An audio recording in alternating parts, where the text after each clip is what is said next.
start again.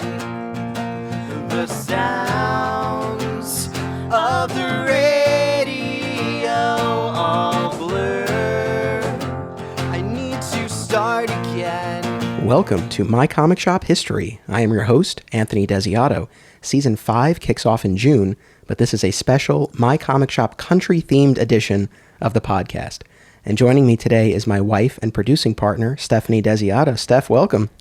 Thank you. It's great to be back on the show. I mean, there's really no one else who could be on this episode with me. You were a sounding board throughout the entire making of the movie. You were physically with me on all but a couple of the days of filming. You did the lighting. You listened very, very patiently over years now at this point as I've been talking about this project. So you very much earned the producer credit that you got in the movie. Do you agree with that? Well, it's my honor to be a producer of this wonderful piece. And we had a lot of fun filming and discussing it and all throughout the process. But I guess I do feel it's earned, especially the days when that involve travel and lugging around equipment. Yeah, there were, a lot of, long days and a lot of logistical hurdles and challenges and things that we, worked through to make this movie. I mean, this was a very independent production, and, but, having you along for the ride, this was a first for me.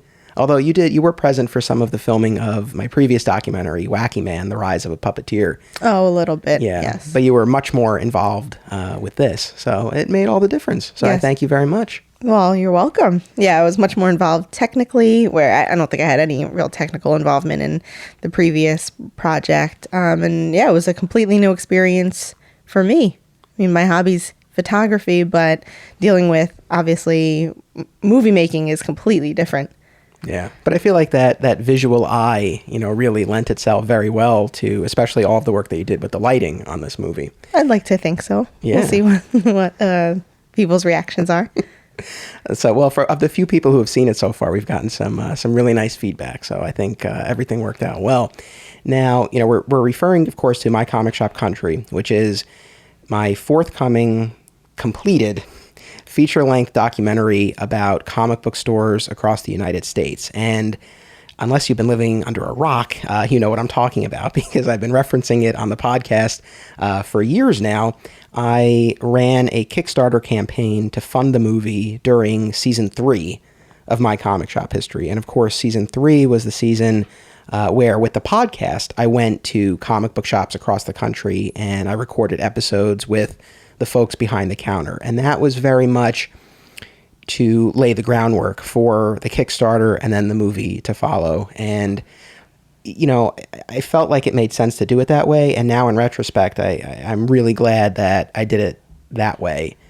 Because I think having those long form conversations through the podcast where I have an hour and a half with these retailers, I think it gave me a lot of insight, and it gave me a lot of the pieces that would ultimately be the story that's told in the documentary. And obviously, it allowed us to scope out a lot of these stores, to build relationships with a lot of these stores. And, so when it came time to reaching out to them for filming and all of that, like, so much of the groundwork had already been laid. And I think, maybe the Kickstarter would have succeeded either way, but I think it definitely helped feed into that because people had a sense of what the movie would be by virtue of having the podcasts to listen to. So it made for more work because, a lot of these stores we went to twice, first to record and then to film. But I think overall it made for a better finished product than if I had just went in to film cold. Definitely. I mean, it was, I think, great research, to put it in those terms, going and talking and finding out just more information about what these retailers were doing on a day-to-day basis and their overall goals and their journeys to where they are today. And I think it gave you a better sense of what the direction of the documentary should be. And I think that helped it in that, to give it a little more direction so you knew what you were getting into. And as far as going to places multiple times, returning for actual filming, I think that also helped, where you had the rapport already in interviewing these retailers. So it made for a better conversation and on screen. And I have to say, and we discussed this with a friend of ours recently, I really do think having you with me helped disarm the participants a little bit. I mean, I like to think I make a good impression, and certainly that, over the course of a conversation, they would warm up to me. But I really feel like we got there faster by virtue of us being there together. Because I feel like they saw you and they were like, all right, this guy must be all right. Right? It was maybe I'm projecting, but I felt that. Maybe. Well, I'm glad if I made you feel more comfortable or you noticed that, I'm happy to have played that role. I don't know that I noticed a difference because I would have nothing to compare it to. But I think, yes, overall, there's probably generally credit to that idea of, okay, if you're being approached by one man versus a couple versus, that it gives a little bit different feel. I don't know about maybe credibility, which I think you mentioned. Right. So one of the reasons that I wanted to put out this episode today, so it's Monday, April 15th, and 1 week ago I released the trailer to My Comic Shop Country. And the response has really exceeded any expectations that I had for it. I figured people would like it, and I don't say that in an arrogant way, but I think it, I knew I was really stacking it with with a lot of cool footage and shots of stores and sound bites from, creators like Mark Waid and Brandon Montclair. Like, I figured people would be kind of excited about it, but I didn't think that it would reach as many people as it did necessarily. So, I mean, as we're sitting down to record this, across social media platforms, I mean, it's in the tens of thousands of views. For me, that's amazing. I mean, if the Avengers Endgame trailer hit that, it'd be a massive disappointment. But, for a little independent documentary about comic book shops, I mean, I think it's great. And it's very gratifying because it's something that I've known all along, that there's an audience for something like this, and seeing that kind of reach, and that's organic reach. I mean, I didn't run any Facebook ads or anything like that. I mean, this was just people sharing it, and it was amazing. Yeah, the response was great as far as just a number of views, but also the people who were sharing and commenting, that people are excited about this because this is something that people are passionate about. Yeah, I mean, and that passion, I think, is, certainly a driving theme in the movie. And I think it's something that, people have heard in the podcast. And certainly if you're in and of this world of comic books, I mean, that passion is really what unites all of us. So again, 1 week ago, I released the trailer, and, I noticed an uptick in the number of downloads of the podcast, which is great. So hopefully we have some new people who are listening to the show. And that was kind of one of the other reasons why I wanted to put out an episode today to celebrate, because today is the 4-year anniversary of the debut of the podcast. So 4 seasons are now complete, and we're heading into season 5. And, it's the sort of thing, I've said this numerous times over the years, but for people who might be new to the show, this show was born out of the closing of my local comic shop. And I had made a documentary about that store years earlier, and when the store was closing, I knew I wanted to do something creative to chronicle the end, but I didn't know what it would be, and I toyed with the idea of doing a documentary epilogue, but it didn't feel right. And so I had this idea to do the podcast, and originally it was just going to be, 10 episodes about the closing of the store, and that was it. In the back of my mind, I kind of figured we'd do more beyond that. I mean, I bought all the equipment, so clearly this was, an investment that I was making. But, initially it was just kind of like, we'll do these episodes, it'll be a podcast event, and that'll be it. And then 10 episodes became 12, and a Christmas special, and then all of these seasons. And, kind of reinventing the show each season has been a lot of fun. We did a season on collecting, we did a season on comic shops across the country, and then most recently we did a season on comic conventions. But that was really where all of this started. And as early as the end of the first season, as I was looking ahead to what the show could become, there was this idea of exploring other stores. And again, it took until season 3 before we actually did it. But that was something that I guess I was a little nervous about because, I'd spent so much time in my store, right? And I had this very defining experience at Alternate Realities. And I didn't know if I would be able to sort of capture the same thing at other places. A, I didn't know if it necessarily existed at other places, and B, I didn't know if I would be able to really get at it not being a part of those particular communities.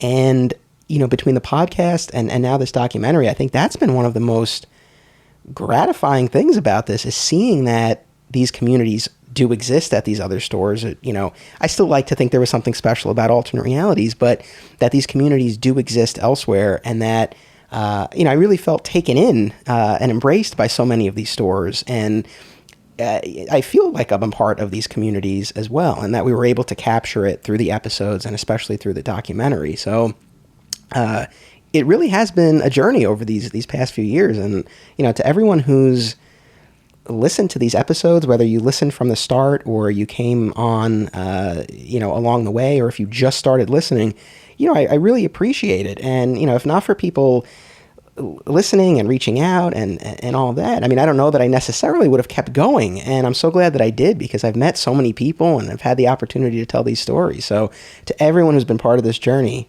including and especially you, Steph, I really just want to say thank you. I appreciate it so much. Yeah, it's really been quite a journey that I've watched you go through, starting really from the closing of AR. So it was like a phoenix from the ashes.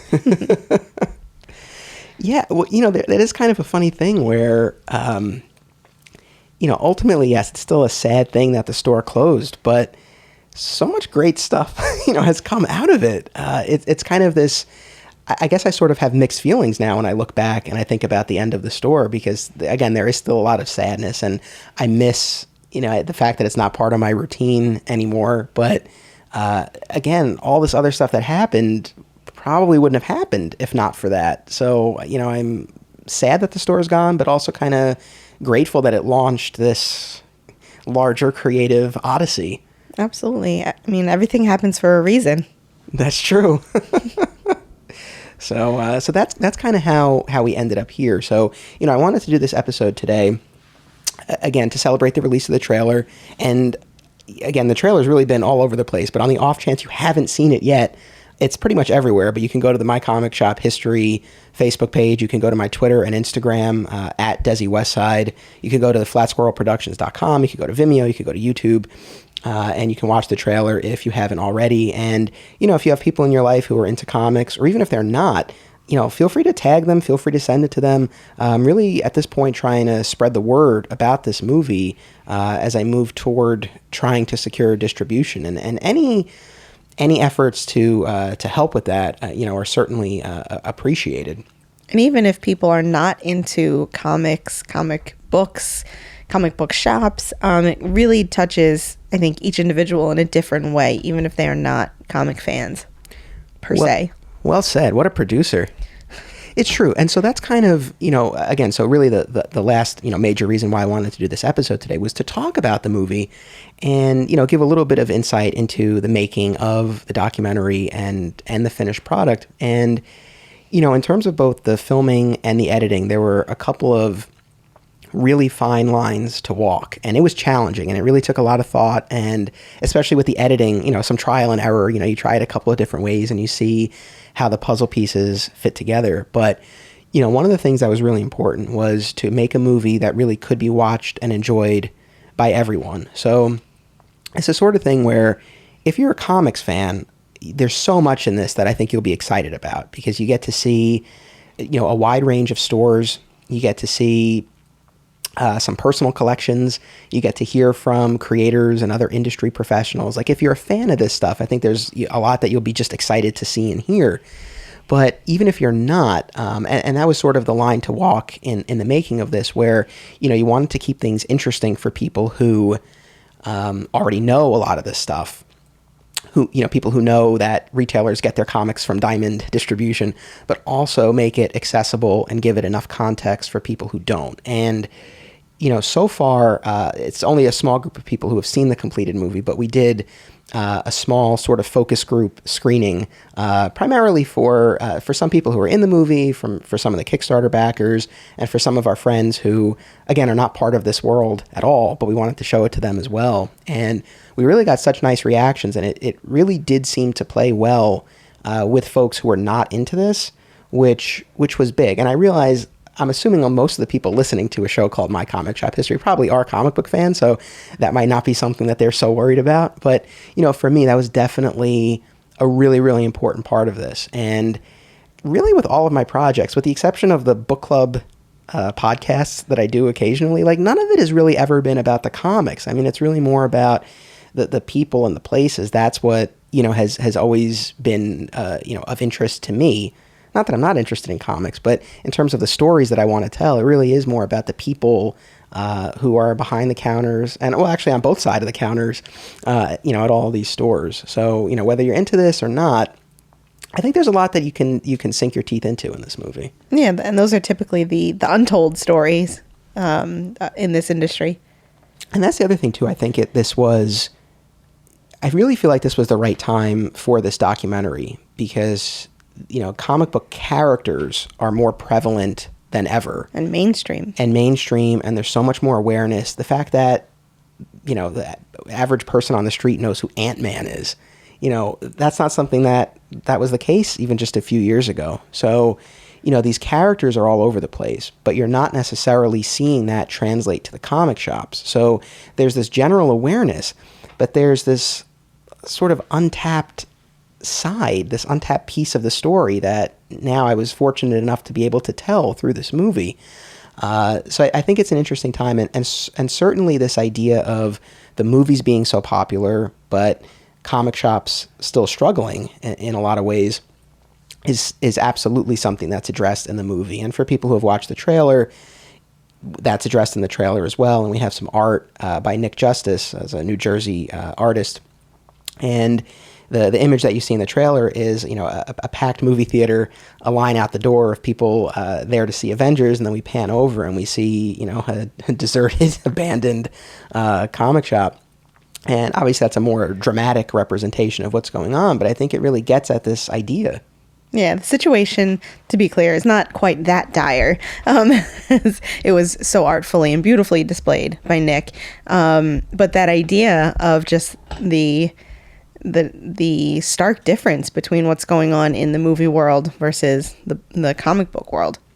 And that's the other, I said before, there were a few lines that I had to walk in this, and that's definitely one of the other ones where, in terms of the tone of the movie's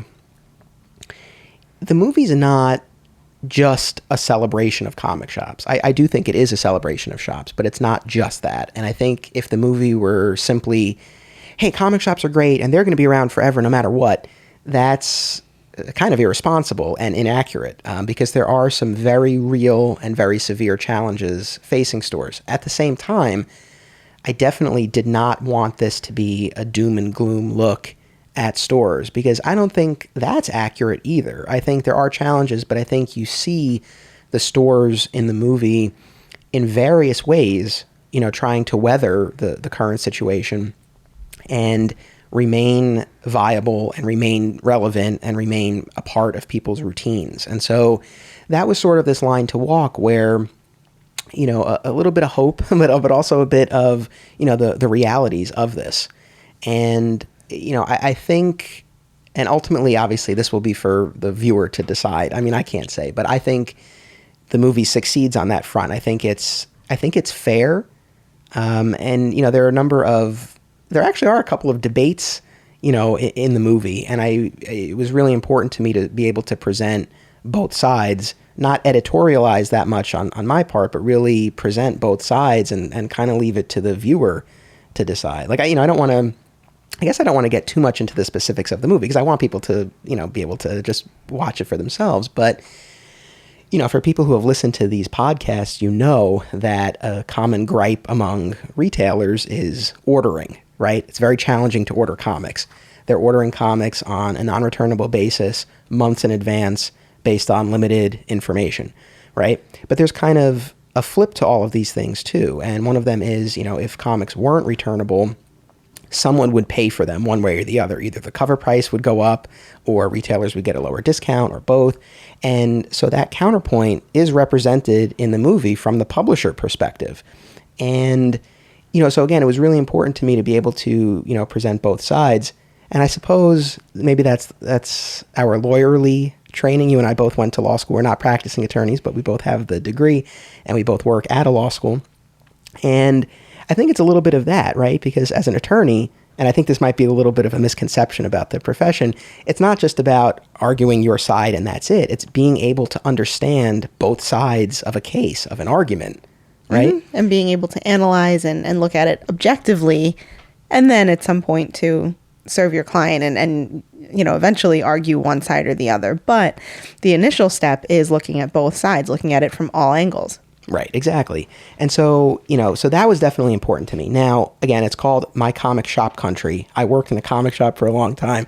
It's very much so from the retailer perspective. But again, you do also have the perspective of the publisher, of the customer, of the creator. So that's all represented in the movie. And that was important to me, to kind of have these other stakeholders present and represented in the movie. So it's, again, yes, ultimately from the perspective of the retailers, but also with these other perspectives represented. And, I think it made for, certainly a more interesting story to tell.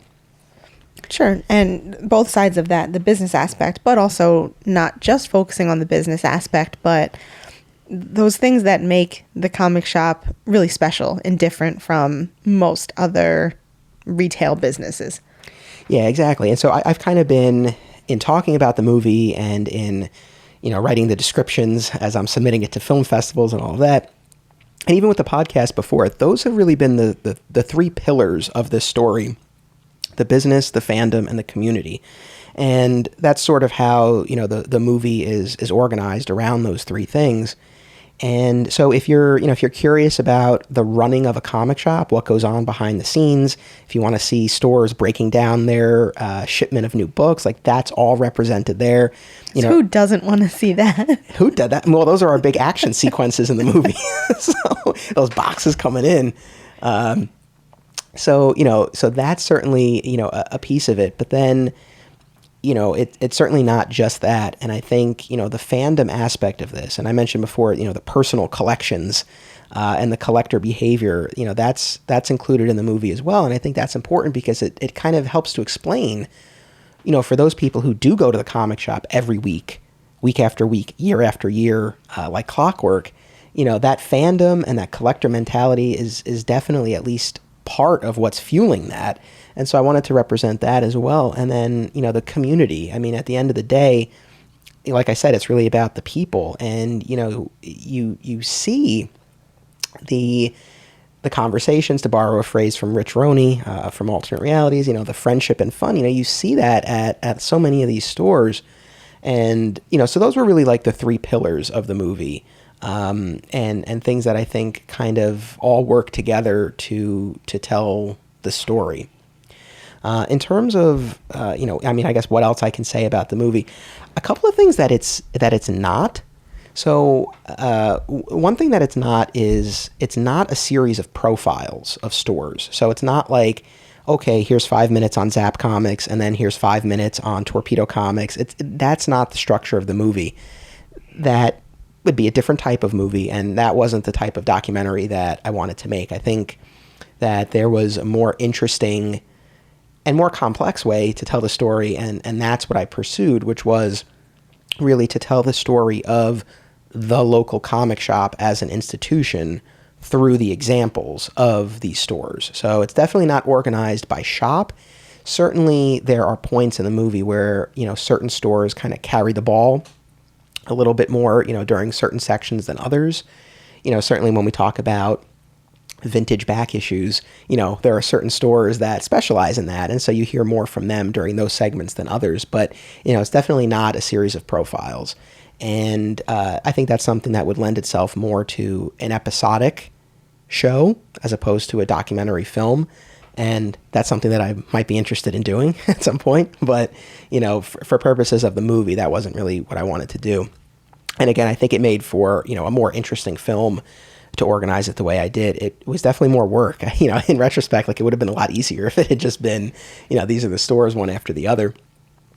And it's also the journey that I went on, to go to all of these stores is sort of in the background, but it's not a travel movie. It's not like, Diners, drive-ins and dives where it's like I'm pulling up in my car to each of these stores and, going behind the counter and talking to them on screen. And critiquing them. Yeah, I mean, that's not what this movie is. I am in it, and for people who saw the trailer, you saw me on screen. I'm not in it a lot, though, because, again, I'm behind the scenes. My journey is sort of happening, behind the scenes, but through, the questions that are asked and what's presented, that's, I guess, sort of how you see it. But, yeah, it's not a travel movie, in that sense, if that's what anyone was expecting.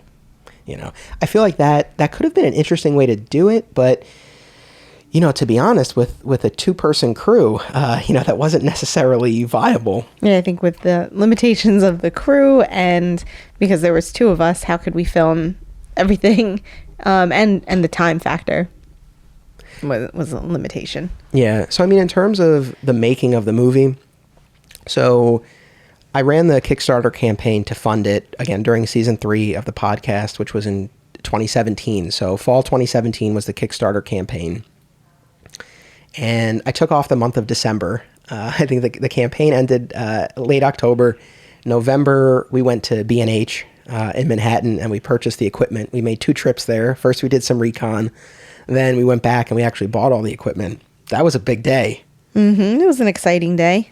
Yeah, I mean, for anyone who's not been to B&H, it's quite the operation. I mean, pretty much any electronic. Yes, they have the high-end cameras and all of that, and lighting equipment and sound equipment. But even if you were just looking to get laptops, or I don't know why I'm doing a commercial for B&H, but for all of your electronic needs. No, but I just to illustrate that, there's a lot going on there.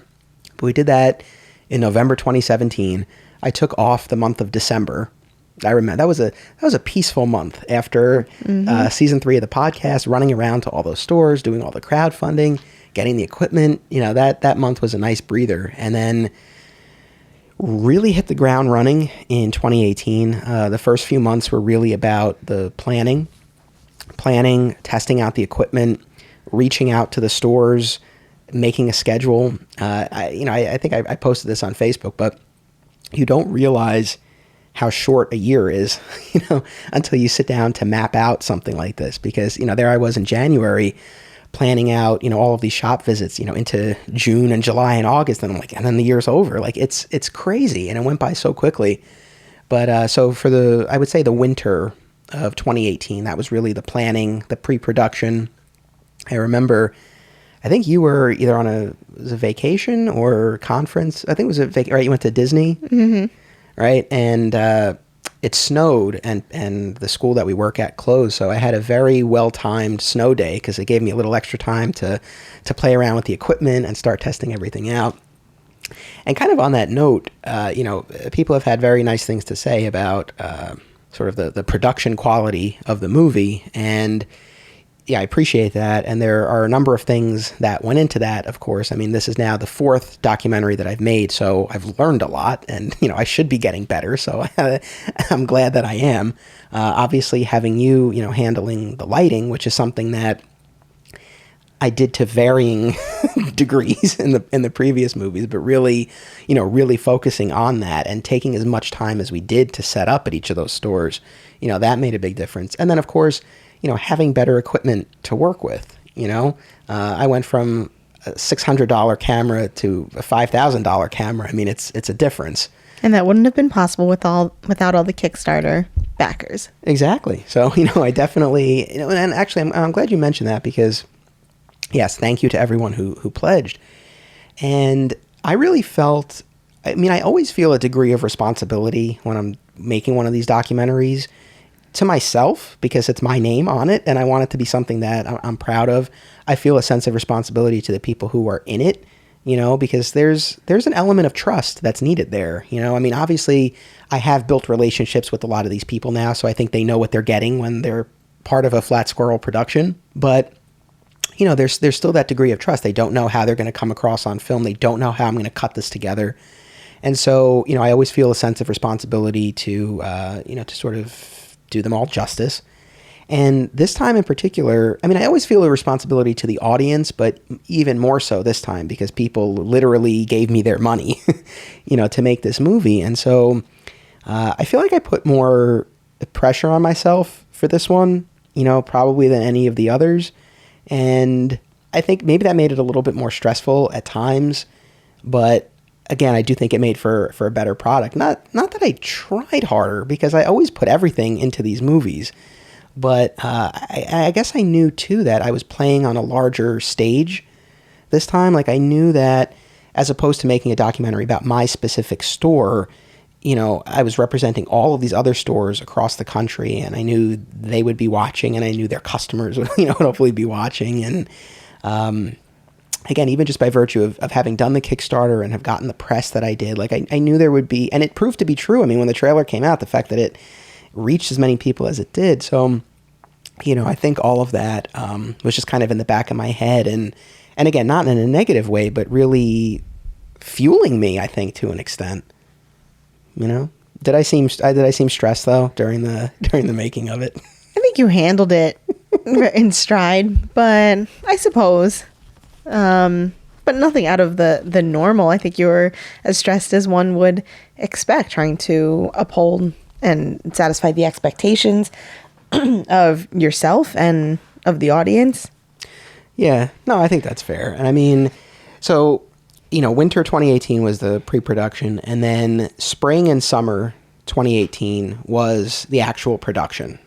We started filming the first weekend of April, my birthday weekend, and we were in Chicago to film and also to go to the C2E2 convention where I moderated a retailer panel. So that was a packed weekend. Mm-hmm.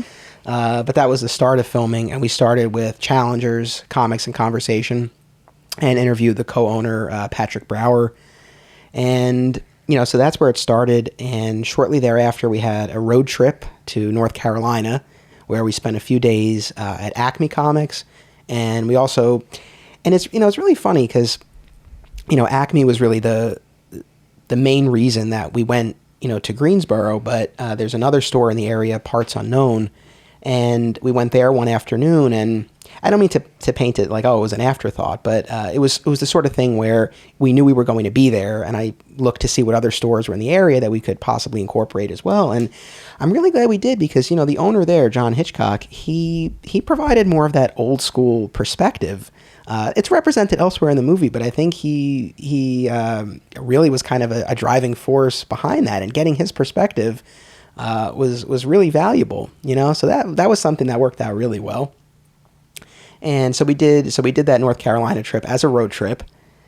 I guess we did it partly because we knew we had the equipment to lug, and we figured it'd be easier to do that than flying. We, again, had just flown to Chicago, and we also were able to hit a comic shop in Delaware on the way back up. So I think there were a few reasons why it made more sense to drive. And we got to visit some family in Baltimore. Yeah, we passed through Baltimore, and we stayed with your sister and her family. So there were a few reasons why we did. It was a long drive though. It was. I have to say, especially on that trip, there have been a few instances where we've split driving, and for whatever reason, whether it's subconscious or I just have the luck of the draw, I would do what was supposed to be half, but then either due to traffic or a fallen tree or a truck turning over, unfortunately, that it just, your legs ended up being a lot more tortuous than the legs that I was driving. I think that happened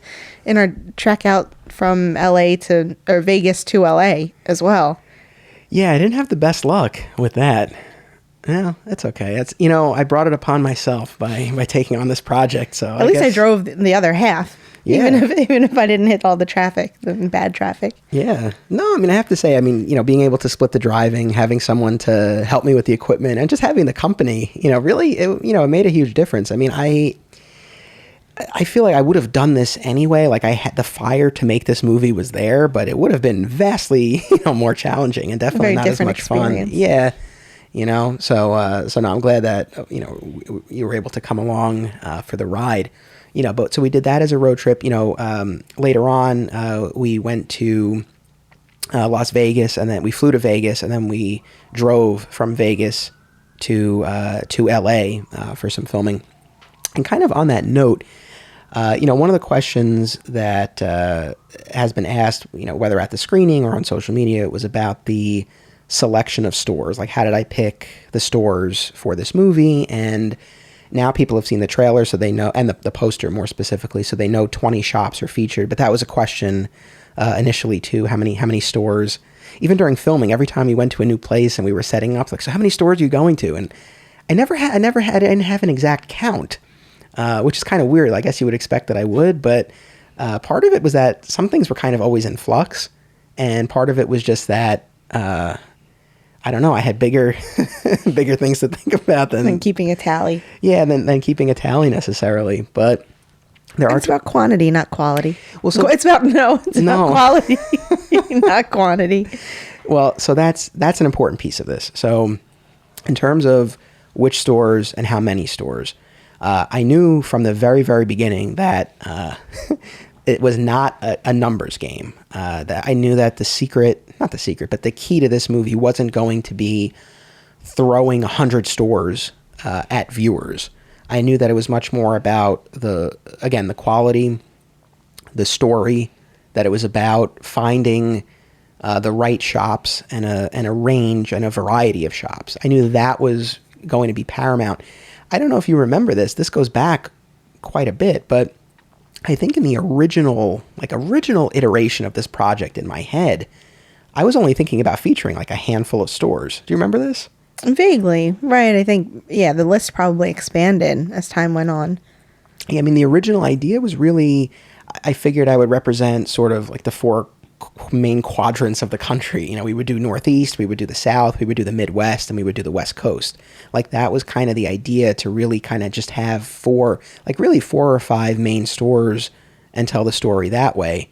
And obviously it grew, and I'm glad that it did. I mean, having more variety, was certainly helpful. But yeah, I knew that this wasn't a matter of like, I got to get as many stores as possible. It was really about telling the story. And if we could have, we would have gone to the Southwest region of the U.S. as well. Not to minimize their importance. No, not at all. Not at all. So, see, it's good to have you here. See, if I say something that might get me in trouble, there you are to, to step in. But in terms of selecting the stores, so this was very much like a balance of a number of different factors. So you always knew that Jermaine, a.k.a. Lord Retail, was on the list, though. I mean, he was a no-brainer. Of course. Yeah, there were some that were slam dunks. And, in picking the stores, I knew that I wanted a variety in terms of geography, duration, and sort of area of specialization, if you will. Niche. Yeah. So there was that. So I wanted to balance all of that. And then at the same time, though, there were a lot of, there was just the logistical, practical reality of this. So I raised $15,000 through the Kickstarter campaign. Really, all of that went to the equipment, and maybe there was some left over for some of the reward fulfillment. But basically, all of the... There wasn't. But we'll go with that. Yeah, that's probably being generous. But so, really, all the travel costs were on us. Now, thankfully, I'm in law school admissions, and I have the opportunity to travel to recruit students. So I was fortunate enough, and with the podcast the previous year as well, I was fortunate enough to sort of combine and kind of utilize work trips to fit in some recording or filming. And some other travel plans, like for a friend's wedding. Exactly. So there was that very practical piece of this too, where, there were places that we went because it just happened to work out. Probably the most amazing piece of this to me is Las Vegas, because there's a conference that I go to pretty much every year for law school admissions reps, and the location varies year to year. So one year we went, it was in Disney, which you were very excited about. Mm-hmm. Another year it was in Palm Desert. And so that was the year that I had those two Palm Desert stores on the podcast. And anyway, so last year it happened to be in Las Vegas.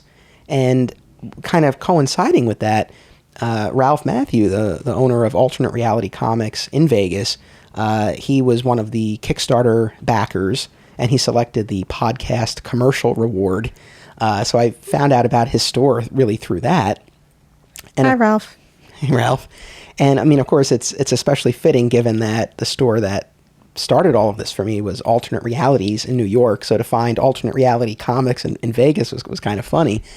And then Gabe, one of the workers at Torpedo Comics, also in Vegas, he reached out to me over Twitter and said, like, hey, like, you know, you should come and check out the store. So it was this really serendipitous turn of events where this conference was in Vegas and I had these stores who had reached out in various ways. And those two stores get a fair amount of screen time. And so that was something that just happened to work out really well. And once we had that work trip taking us to Vegas, then the rest of the trip was on us, but we drove to LA. That was like a 4-hour drive. Through the desert. Through the desert, yeah. Not, I mean, for people who've done the drive, you know, but yeah, there's not a ton going on there. Casinos sprinkled on throughout the trek. Yeah. And then we drove to LA. And what was cool about that was 3 of my best friends from high school all live out there. They each moved out there at various points over the past few years. So we were able to go out with them and their significant others for dinner the first night we were there. So that was really one of the big trips. So yeah, Chicago for that C2E2 weekend, North Carolina and Delaware was our road trip. The work conference to Vegas, the road trip to LA. We did Philly. We did Amalgam Comics and Coffee House in Philly. Again, that was when that was a wedding weekend, I believe. Yes. That we did that. And then obviously the New York, New Jersey, Connecticut stores, those were easy enough to do here and there as, just as day trips. Mm-hmm. Am I leaving anything out? I feel like those were the major ones. We had 9 states represented. I think I've hit most, if not all of them, in this discussion. But so that was kind of what went into selecting the stores. And obviously, I had done my research through the podcast, so there were certain stores, yes, like Acme in North Carolina, that I knew, I definitely wanted to represent. One of the questions that was asked, because I put out a call on social media before we sat down to record, does anyone have any questions about the movie? And I got a few, and I've already been addressing some of them in our discussion already, and others I can kind of point out now. But one of our listeners asked, was it hard to get the store owners to agree to be in the movie? And no. I mean, generally speaking, no. People were pretty receptive and excited to being part of it. I mean, some were really excited. Others, I think, were more kind of like, yeah, sure, not really knowing what to expect necessarily.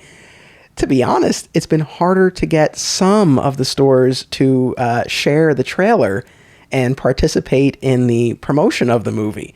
Only a few. The majority of the stores that are in the movie have been amazing about spreading the word, sharing it on the store's page and their personal page, and it's great. And, I mean, yes, out of my own self-interest, I want as many people to share this as possible, but, for the stores as well. I mean, it's an opportunity for some cross-promotion. And, ultimately, I think it would be an exciting thing for them, to be part of a documentary film celebrating their industry, and there have been a lot of stores that are not in the movie who have been sharing it. And that's been amazing too. I mean, there was a store in Australia that reached out to me and really had some nice things to say and said if I ever wanted to do an international version of this, I could go there. I don't know if that's on the horizon, at least not yet, but it would certainly be interesting. But yeah, so it's been a little, just a few of the stores, and I've reached out to them and I really haven't gotten a response. So, I don't know. I hope that they saw it. I hope that they liked it. I hope that maybe they're telling some customers about it. But I think it's something that their communities would be excited about. Yeah, I hope they have seen it. We'll chalk it up to busy schedules and life getting in the way.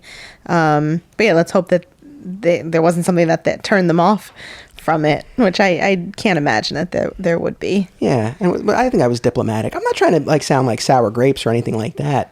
And let me say this too, even the ones that haven't necessarily participated in the promotion yet, because hopefully it's still to come, they were still giving of their time. They had us in their stores. They provided some great content. So, it really, in all seriousness, like I'm very grateful for all of the stores who let us come in and tell their story, because they really were all giving of their time. And some really went above and beyond. Like we were at West Village Comics in the city. That's a store that when we went to film was only a month old. And I interviewed the owner, and I also interviewed comic book creator Brandon Montclair at the store as well. He did a signing thereafter, which I was also able to film. I didn't realize this because my back was to the door, but they shut down the store for the entire time we were doing those interviews. And I didn't realize until we were done, and I turned and I saw people outside. I felt bad because I didn't expect them to do that. But that was very generous of them. It certainly helped not having any interruptions while we were filming, but I didn't even realize. Did you know? I don't think I realized until after either, when people were walking by and kind of peeking in and wanted to come in. Yeah, so that was really very generous of them. We were fortunate in a number of instances. I might be forgetting some, but certainly at Acme, at Alternate Reality Comics, there were a few where we were able to record before or after hours. Escape Pod Comics on Long Island as well. We recorded in the morning before the store opened. That's always the ideal scenario because you don't have to contend with everything that goes on when a comic shop is open. So there were a few instances where, again, the owners were especially gracious to come in early or stay late to do that. A number we filmed the sit-down interviews while the stores were in operation. So that made it a little more challenging. Challenging, but gave it a different dynamic. Yeah, a little bit more of a. Although I don't know that you necessarily. Maybe in a couple of instances, like you hear some of the activity in the background, but for the most part, like we didn't do that, unless I'm forgetting, we didn't do that on a Wednesday at any of the places. No. So the stores were relatively, on the quiet side. It was definitely, I guess if my stress came through at any point, I think dealing with some of the each place we went was a different space and a different amount of space to work in. And, it was a new filming environment every place that we went. And yes, we had been to a bunch of the stores with the podcast, but that was for a different purpose. And there were a lot of things we didn't really need to think about when we were there for that. So, even if it were a place that we had been before, we were still looking at it in a new way, thinking about the lighting, thinking about what was going to be in the shot and all of that. And one thing that I made a very conscious decision about early on was in terms of framing the interview shots and setting all of that up, I wanted to showcase as much of the store as possible. I really wanted to make use of the fact that we were at these places. Obviously, you see the store through the action footage and the B-roll and all of that. That's throughout the movie. But even for the interviews, I wanted to show as much of the store as possible. I think it also helps the viewer to kind of place the store in its context if they see the owner and they can kind of recognize the store from the other footage. Put them in context. Yeah, I think it helps to kind of forge those connections a little bit more. But that was probably one of the most challenging pieces of this, was each place we went. Working with the angles and a tripod and light stands take up a lot more room than you'd think, and getting the right distance between the subject and the camera, and making sure certain things either were in the shot or not in the shot. Yeah, very much so. So, that was definitely challenging. And, again, for the most part, time wasn't so much of an issue. Like, we had enough time to get set up. There were a couple of instances where we got to the store and the retailer was like, oh, hey, by the way, I got to leave in an hour. And so, we had to scramble a little bit. But thankfully, that wasn't much of an issue. But we were trying to be as efficient as possible. Yeah, and especially when we were doing it during store hours, we didn't want to be disruptive. So certainly trying to get through everything as efficiently as possible. And again, just in terms of the amount of space, like I mentioned, West Village Comics, it's a shop in the city. There's not a lot of space. Like, it was very, very tight. So that was probably one of the, just in terms of a day-to-day challenge of the filming, was just kind of navigating each of these spaces and finding the best way to shoot the interviews. And then even with the action footage, the retail counter, is not always the most conducive. I was like running back and forth, trying to get different angles and everything. And some counters are huge, so it was, it was a little bit trickier than in other places. But thankfully, it was. And looking at the finished product, I'm glad that we spent the amount of time that we did to get it right. Yeah, and luckily they were cool lights, so we weren't blaring hot lights on our subjects. Correct. They were bright, though, which most people commented on. We heard that a lot. Like, oh, these lights are so bright.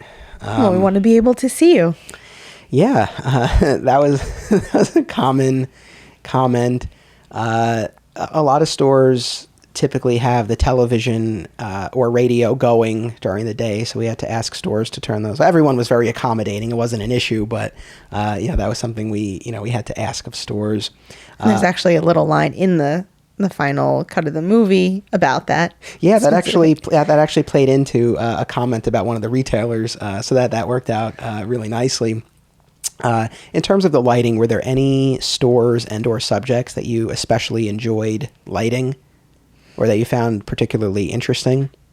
I mean, they all had their different challenges. I mean, and pretty much all the stores with the colors of the books or toys or collectibles, whatever it may be, made for an interesting background. And everyone and all the subjects, especially when we finally put them in the seat, they were very patient and understanding. So they made our jobs easy. I don't know who had the most kind of interesting background or fun background. I mean, I have to say overall, I'm happy with how they all turned out. I think, Amalgam turned out especially well because it was the space. Was probably the largest. Yeah, it was a large space, and the brick wall in the background, and then the blue wall like underneath it. I think just the space and the brick and the color, it just kind of all blended together very nicely. Yeah, it looked great, and it's not something you usually see in a comic shop. Right. But yeah, that was a cool thing. I think it really, in every case, I mean, it made for a colorful background, having, the wall of new comics or graphic novel shelves or toys or whatever it was, kind of having that as the backdrop for these interviews. I'll take some of the other questions that I've gotten since I put the trailer out there. So, people have asked, if there were stores that I wanted to get to but didn't or couldn't, and I mean, yes and no, I guess. I mean, a store like Mile High Comics, for example, that's one of the most famous comic shops out there. It's in Colorado. It's a huge space. It's a very large operation. Would it have been cool to include that? Sure. This kind of goes back to the other question about getting store owners to agree. And someone did ask, did I reach out to Midtown Comics in the city? I did. I had them on the podcast the year before, and I did reach out to them about appearing in the movie. I didn't get a response to that. I didn't pursue it further than that for a couple of reasons, I guess. When I did the podcast, I'm very happy with how the episode turned out, but it was a different type of experience. Like, they have more of a corporate structure where they have a marketing department, and I had to go through them, and their PR guy was on the episode with us, and his name's Henry, and he was great. Like, we had a great conversation. He's someone who loves comics, but speaking to the PR person is different than getting a more unfiltered, on the ground perspective. And I kind of got the sense that if I were to film, it would be a very similar type of thing. So that's why I didn't pursue it. And they're a different type of store. And again, like I said, I did want a variety of stores, but I feel like I already achieved that. And I guess stores like Midtown or Mile High, I think they're, not that they get enough attention as it is, but they are featured, elsewhere, and I felt like this was an opportunity to kind of shine a spotlight on some other stores, More of the mom and pop owners, sometimes literally, but sometimes not literally, stores, that are independently owned. Yeah. And I mean, definitely with Midtown, we had a great time when we were there, and they were all great people. But with one of their stores being in Times Square in the middle of Manhattan, it's a much different experience than I think what the vast majority of stores, they're not representative of those stores, and I'm sure they have their own challenges, but not the same challenges, with all the foot traffic and regulars just within Manhattan that they see on a daily basis.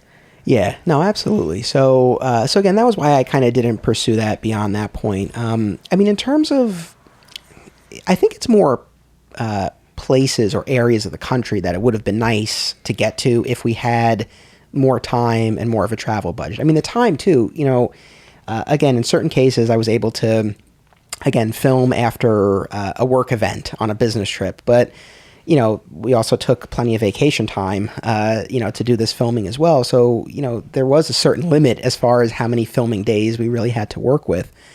So if there were more time and more of a travel budget, again, I would have loved to get to Texas. And actually, one of the stores there, Hive Comics, they were one of our Kickstarter backers, and they're featured in the credits of the movie. That was the reward that they picked. And, it would have been great to go there. Florida. There are other parts of the country. It would have been interesting to see what the comic shop scene is like. We checked out some stores when we were in Hawaii on our honeymoon. That's what I was going to say, that it would have been nice to go back to Hawaii. Yeah. So, I guess that's the sort of thing. Like, there are other parts of the country that, would have been cool to go to. Not so much that there were specific stores that I was like, oh, I'm dying to go there, and I just can't. But that being said, I don't feel like, and again, going back to the whole quality over quantity thing, I think through the stores that I featured, I was able to get at what I was looking for to tell this story. So I don't feel like the story suffered by not having other stores represented. Right. I don't think there were any gaps in the content that you were looking for and ended up with. Right. So, again, people had asked how many stores are actually in it. So, of course, if you've seen the poster, and by the way, that poster is by Thomas Boatwright. He's an artist, and he also works at Acme Comics in North Carolina, and he knocked it out of the park. I was so happy with that poster. It really captured. I gave him the photo that you had taken of me in front of the empty alternate realities, and he based it on that. And I think it really captured the sense of journey and adventure. The emotion. And the emotion of the closed shop behind me. And, of course, our tagline is 20 stores, 9 states, 1 legendary journey. So it was 20 stores that were featured in the movie. Someone also asked if Steve Odo made it into the movie. Of course, if you've seen the trailer and if you watched it all the way to the end, you know that he is in the trailer, he's in the movie. I don't want to say too much about his presence and the role of alternate realities in the documentary, because I want people to kind of see that for themselves when they watch the movie. But I will say it's not an accident that the trailer opens with me in front of the closed AR and that it ends with Odo in this mysterious warehouse location. Alternate realities is definitely represented in the movie, maybe a little bit more than people might be expecting. I don't know quite what their expectations are going to be, but I think, it certainly is a presence sort of sprinkled throughout the movie. I think certain instances might be a little surprising in terms of the form that takes, but it was an important part of the story. And I think that, as we're talking to all of these stores about the challenges that they're facing, right, there is this threat that, whether it's the individual stores or the comic shop in general, that it could go away. Right, there's always that danger. And so, through alternate realities, you get to see, well, what's on the other side, like when a store does close. So yes, Steve is in the movie, and yes, alternate realities is represented. And as far as exactly how much and exactly what form that takes, I'll leave that for people to see it when it comes out. One of our most dedicated listeners, Cornell, out in California, he had asked a few questions. I think a couple I've already answered. He had asked how hard it was to get the owners to agree.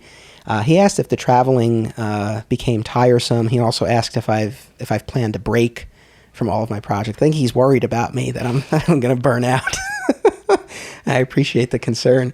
No, to be honest, if anything, man, I'm like more energized than ever now that the movie is finally done and the trailer's out there. Like I'm excited. The thing with the traveling, I'm like, you actually like to travel, whereas I, by nature, don't. So it helped having you with me. Right, and I think you've become a better traveler over the past few years, even before. I don't know that I would have signed off on this. Not that you need my permission, but I don't know that I may have had different feelings if I hadn't seen that development in your traveling habits or your capabilities, for lack of a better word. So you handled it like a champ, really, this time around. But yeah, if it were earlier, or you were in a different state of mind when we were traveling before this long journey, I may have had different feelings. Like, I don't know that there are many people who actually enjoy the literal travel piece of it, like getting on a plane I know some do, Like going through security. Right. And so I know when I say like, oh, I don't like that part, I know most people are like, yeah, of course you don't like that part. But I guess maybe in the past I've disliked it to such an extent that it just made me not want to travel. But yeah, certainly our trips, helped me to kind of adjust my stance on that. And I think probably the biggest way in which you influenced me, I think, is I'm much more excited now about trying different restaurants in places that we go, because I know that's something that, you always enjoy. And I think that's kind of rubbed off on me now where, and trying to find like maybe some of the more like hole in the wall, like local spots. Or off the beaten track. Yeah, not the touristy or typical spots. Yeah. And we had, whether it was when we were completely out of town or even when we went to places within the tri-state area, I mean, in most instances, we would get something to eat nearby either before or after. So we got to try some cool places over the course of filming, right? Yeah, definitely. Obviously, when we were in North Carolina, I mean, the barbecue is great. I know for people in the Carolinas, I know there's a bit of a divide between North Carolina and South Carolina in terms of the barbecue and which is better. As people from the North, it's like we were just happy to have actual decent Southern barbecue. Yeah. So that was really terrific. And Jermaine also turned us on to Hops, which is a burger place. Yes, best burgers in Greensboro for sure. Maybe in the state. Hope that doesn't get me into trouble, but I think they're pretty widely acclaimed and widely loved, so I don't think that's too risky to say. But a very unique restaurant with kind of different types of burgers, different types of toppings, which I always appreciate, having something that's not just the norm, that, with creative chefs. That was really fun to try and had great food there. So we enjoyed that. When we were in Chicago, we finally did get deep dish pizza. Was it that time or the time before? It's all blurring together for me now. I think it was the time before. We did both times. Yeah. At different places. One time we ordered, now I think this was the first time we went to one of the famous places, ordered a large for some reason because we figured, hey, we could almost finish a large pizza on our own in New York, not realizing that this would come out to be, I don't know, a 20-pound pizza on the table. So we ended up sharing with other people in the restaurant who were complete strangers. But that was our good deed for that day. Yeah, that was funny. But I think the real highlight when we went to Chicago to film was, again, it was my birthday weekend. We have a tradition for both of our birthdays. We'll usually do a steakhouse. So this year we went to Gallagher's in Manhattan, which was fantastic. Morton's is typically like our go-to in Westchester. And but when we were in Chicago, we went to the famous Gibson's, and that was delicious. Yes, it was very enjoyable, impressive, and great food, great service, and the largest piece of cake that you've ever seen or would want to see. It was almost comical.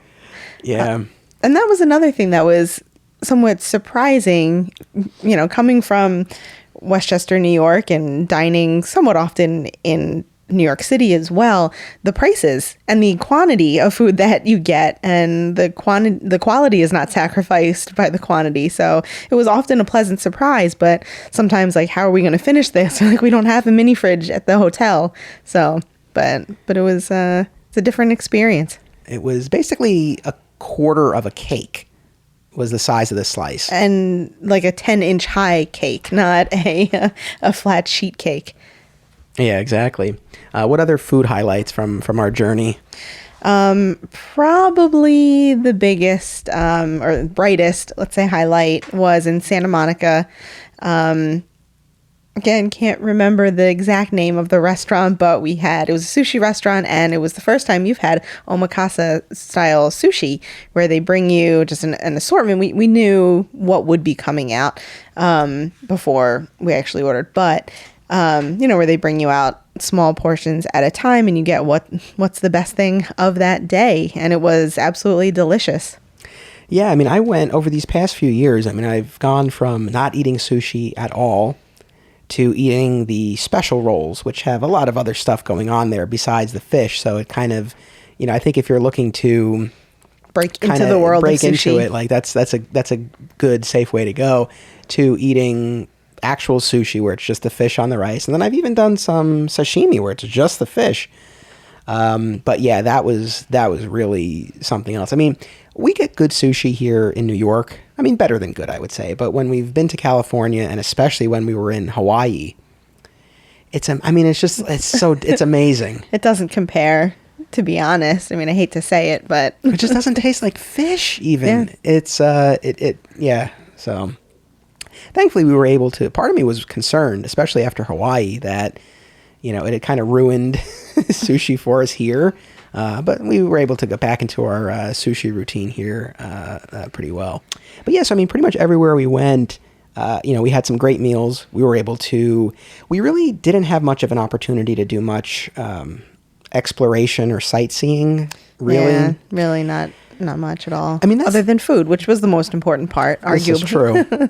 So, but anyway, going back to Cornell's question, yeah, I mean, as far as whether or not it became tiresome, I mean, I think travel in general can be tiring, probably more so because there was the stress of getting everything done and getting quality content and hoping everything turned out all right. But to be honest, what has been far more tiring was the editing, more than anything else. I'm kind of looking back on it. The filming was kind of I hate to say easy, but it was easier in a way because, we would go to a place, and yeah, it would be tiring for those couple of days, but then you had great conversation. We had fun with a lot of the people who we were with. Yeah, I mean, there was that aspect of it, and then it's not like we filmed over a period of months. It's not like every day I was going to a different place filming, so there was downtime in between. But when I really got into the serious editing piece of this, it was night after night of, being up until 2 or 3 in the morning and spending so much time on getting everything just right. So that was probably the more tiring part of it, to be honest, was probably the editing. Oh, and I think the other thing that made the production a little more challenging was I continued to do the podcast, which I think when I told you my plans, you thought it was a little bit much. And in retrospect, you were probably right. No comment. Because I did, while we were filming, I was recording and releasing season 4 of the podcast. And on top of doing those regular episodes, I also launched a Patreon page, and I started doing all this additional content, the Beyond My Comic Shop episodes and book club episodes and the My Comic Shop History After Show. And part of it was like I was excited, like we were coming off of the Kickstarter, and the campaign succeeded, and I was getting ready to do the movie, and I was so galvanized, and I guess I just wanted to kind of keep the momentum going and continue to grow.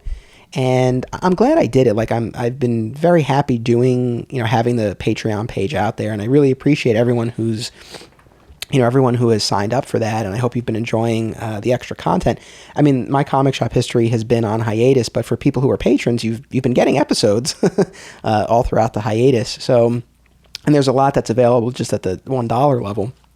But so I'm glad I did it, but it was a lot. It was a lot to kind of balance. Yeah. As far as Cornell's other question, do I have a planned break from all of my projects? Not really. Again, I just finished editing the movie last month in March. At this point now, I've put all the finishing touches on it. I'm done with my edit. The trailer's out there.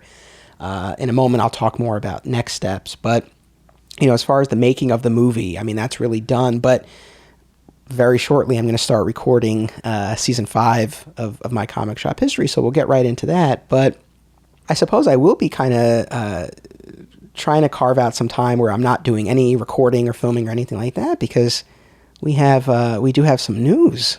So, you're on the episode today, but in a way we sort of have an unofficial third participant. Yes, our son who will be joining us at the end of the summer.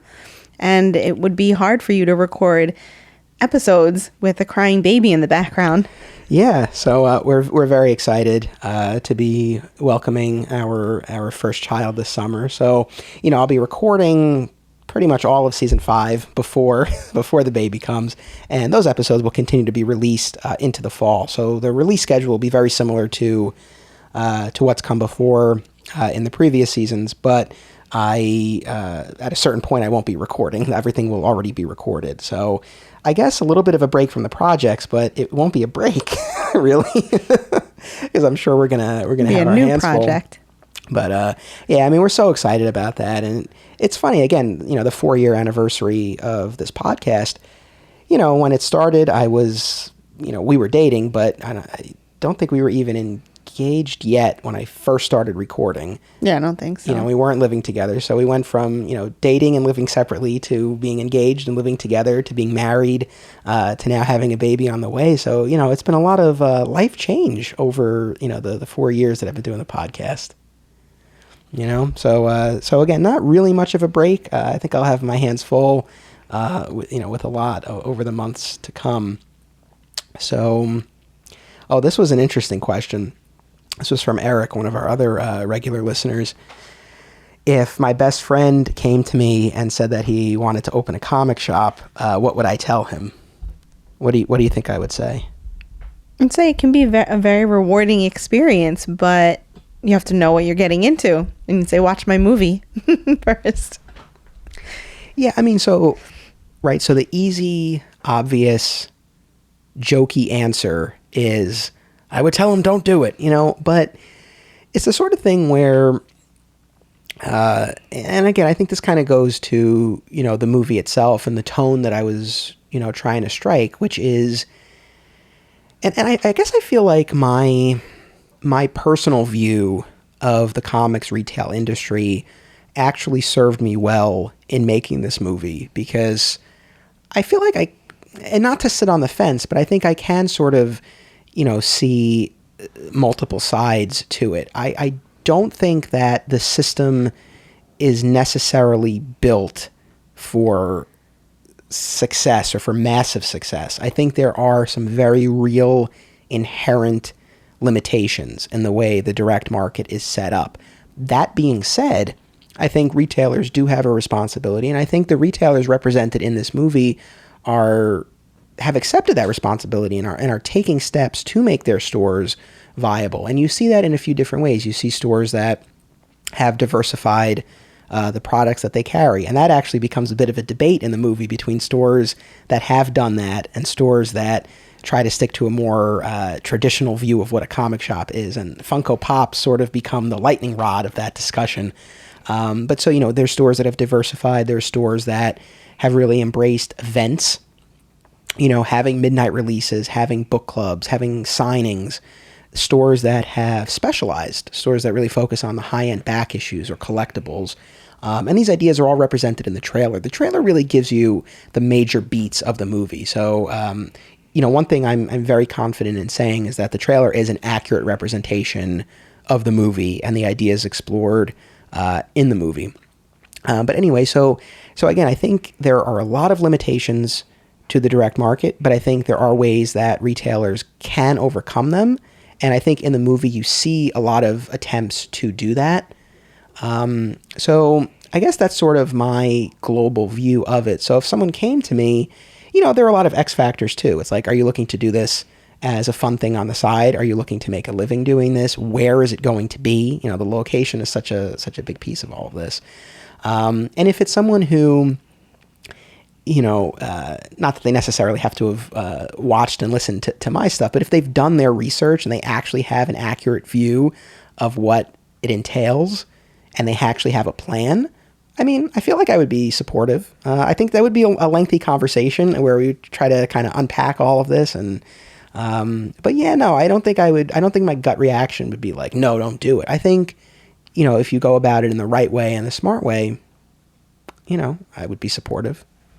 Yeah, I think from the retailers that we spoke to, and I don't want to assume, but I think some of them literally said this, or at least alluded to it, that they didn't necessarily go into this business looking to become rich, or make their vast fortune, but it's really about the passion that they have for it. And they love what they do, and they love going to their job every day, even though it's not, sitting in a store reading comics. It is a lot of hard work, but the people that they serve, their customers, and what they're doing, they put 110%, if not more, into it. And I think that is so rewarding for them. So like you said, it depends what you're looking to get out of it, and you just have to have realistic expectations of what the situation is.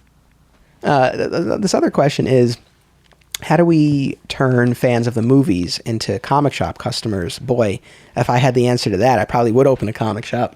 But, and again, I don't want to give away the movie, but we have a couple of people who give, I think, a few very valid reasons, and reasons that I didn't necessarily think about, as to why it's not an automatic transfer of from one to the other. And basically what it comes down to is that it's a different medium. And so that idea is explored in the movie, and I thought that was interesting. You do see in the movie, though, you see Oh Yeah Comics and Mark Hammond set up at the Alamo Drafthouse movie theater to sell Infinity War trade paperbacks and pops before and after the Infinity War movie. And so, that's an example of a store trying to do exactly what this question asks. Like, how do you take that moviegoer and make them a comic book fan? So, I guess something like that, setting up at a movie theater, if you're able to, is one potential way. That's obviously smaller and more grassroots. But I think my question, and what I really don't know if this is the right answer, is like, whose responsibility is it? Like, should it be on the movie studios to get people into the comic shops? They have more resources. They probably could do it in a way that wouldn't be as burdensome as it would be to a comic shop. But is it their responsibility? And I don't know. Yeah, I mean, we see, can you scroll through Facebook or, watch TV live, but who does that anymore, without seeing a commercial for a superhero movie? But you don't see literally no trailers on TV or commercials on TV for comic books. But, for a store to do that would not be financially feasible. But yeah, that's a big question. That's one that I don't know that anyone really has the answer to, and again, I think you're seeing, some grassroots efforts. I think a larger campaign, I don't know if that's something that comic shops could necessarily take on. And I don't know if it's I don't know whose responsibility it necessarily is. And I'm sure you could, poll retailers and poll publishers and poll movie studios, and you'll get a few different answers, So at this point now, a lot of the questions that I've gotten, and I'm happy to get this question because I think it points to people being excited about the movie, which is where and when and how can I see it? So at this point now, again, the trailer's out. We did just a very small little focus group screening of the movie. At this point, future screenings and ultimately distribution, that's all to be determined, and I will keep everybody posted. My goal is to find a proper home for this movie, ideally on one of the major streaming platforms. I genuinely think that there would be an audience for this, and it would fit on one of those platforms, whether it's Netflix or Hulu or Amazon. In the past, I've self-distributed my films through Vimeo, and my previous 3 documentaries are all available to rent or buy on Vimeo.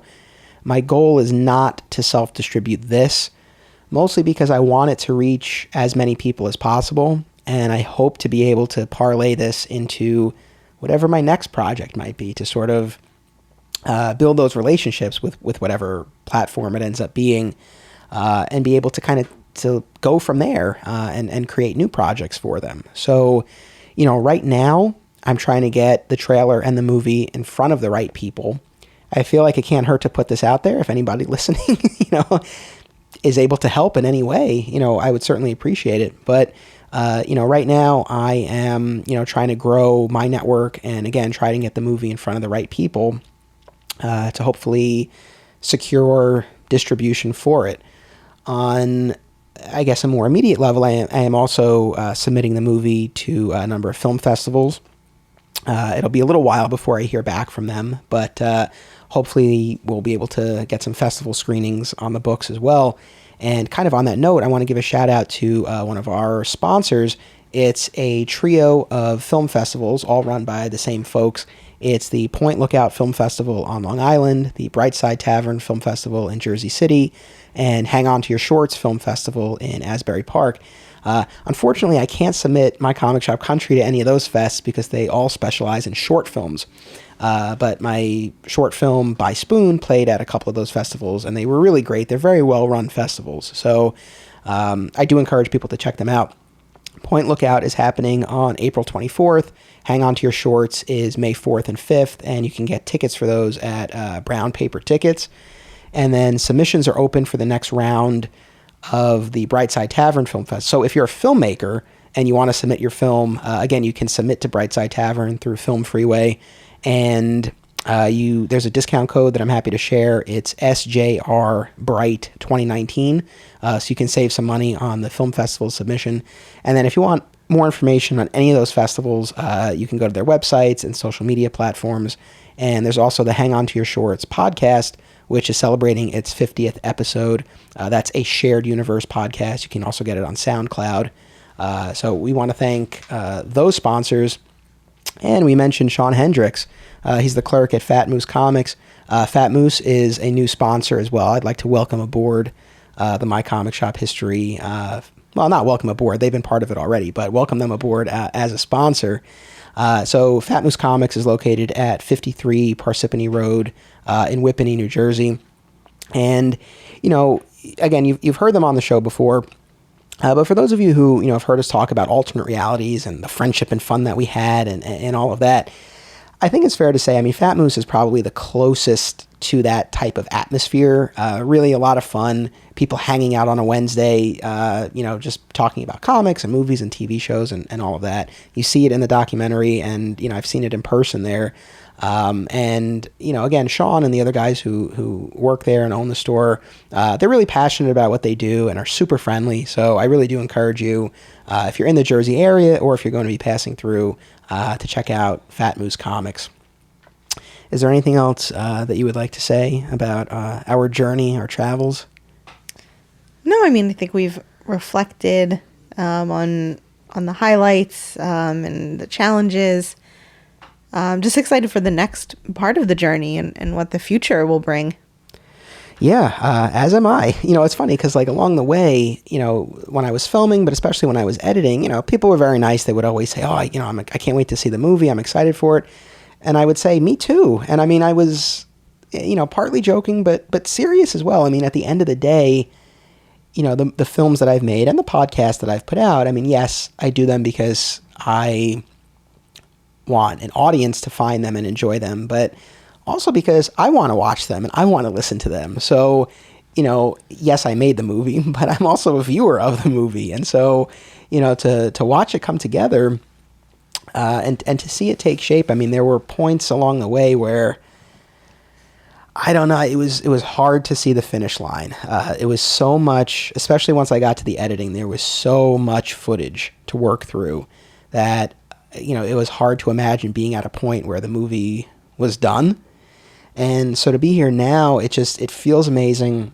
I'm so proud of the movie. I know it sounds very self-serving for me to say this, but it's, I guess, more than I thought it would be. It definitely exceeded my expectations, especially in terms of what I think it accomplishes, in terms of the range of stores that it shows, and in terms of all of the issues and perspectives that the movie was able to incorporate.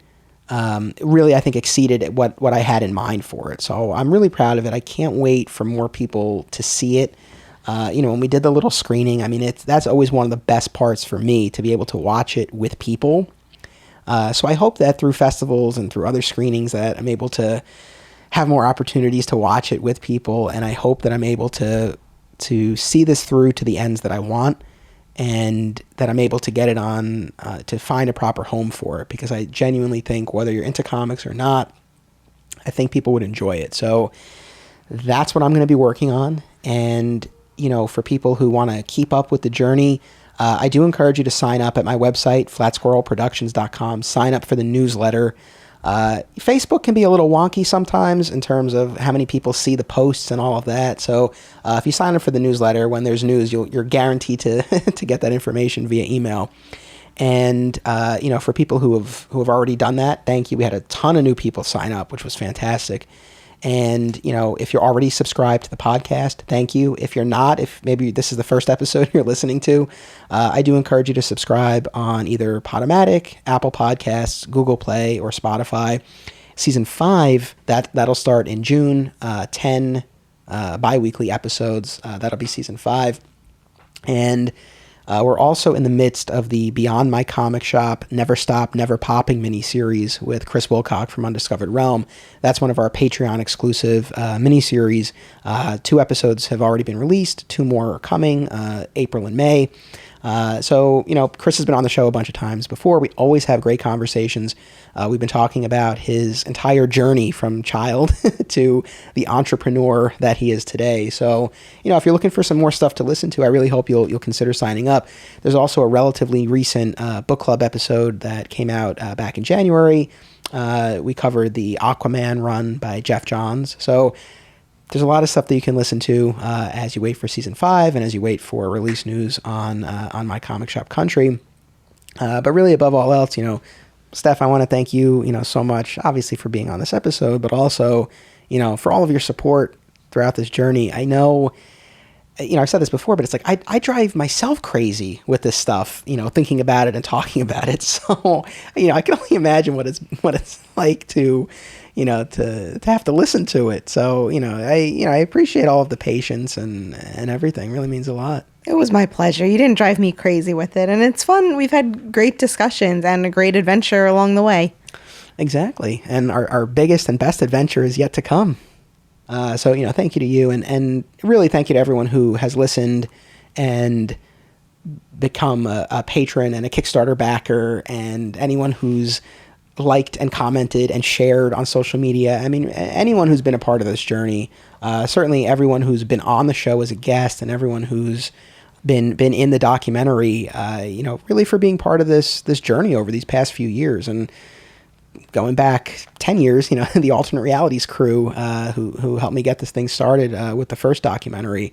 I've really loved telling these stories, and I hope to be able to continue to tell these stories and new stories in the years ahead. So keep an eye and ear out for Season 5 of My Comic Shop History coming this June. Until then, don't be a flat squirrel.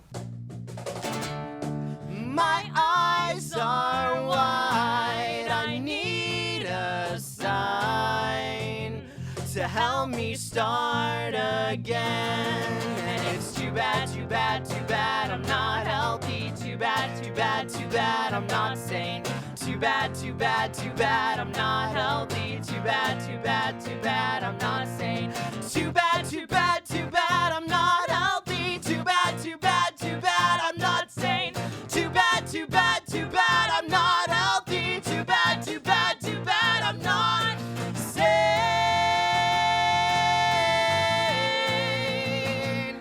Not sane.